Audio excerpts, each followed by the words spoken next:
You will be surprised to know that in 60s and 70s, white Republican politicians pushed for stricter gun laws. Watch the whole video to find out why. 1960s. Civil rights and black power context. Early 1960s. Most gun laws in the U.S. were relatively loose. Open carry of firearms was legal in many states, including California. 1966.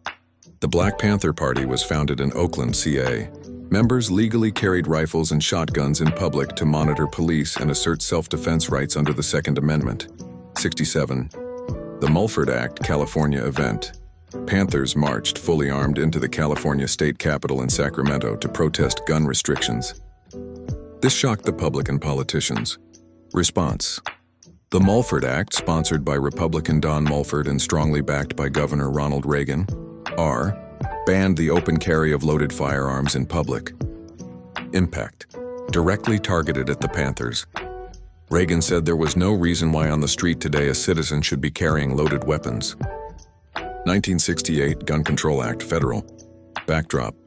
Assassinations of Martin Luther King Jr. and Robert F. Kennedy, plus rising urban unrest and fears of black militancy.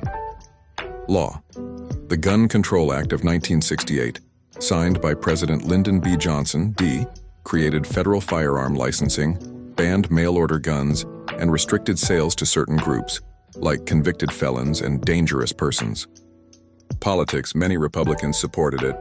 While officially about crime and assassinations, it was also influenced by white anxieties about armed black groups. Early 1970s Nixon administration. Privately, Richard Nixon spoke about wanting more gun control in cities to curb black radical groups and uprisings, though publicly, he tied it to law and order. Law enforcement. Police departments and the FBI cracked down on the Panthers, often using the justification of illegal weapons possession. Late 1970s shift context. By the late 70s, the Panthers had largely declined due to government repression, COINTELPRO, arrests, violence. NRA transformation, 1977. The NRA shifted toward a harder pro-gun rights stance, opposing most gun restrictions. Conservative politicians followed, especially during the Reagan era of the 1980s.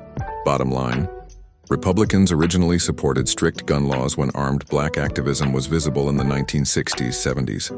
Once black militant groups were neutralized and the NRA radicalized in the late 1970s, Republicans flipped to championing expansive gun rights. But in practice, that freedom was racialized, benefiting mainly white gun owners.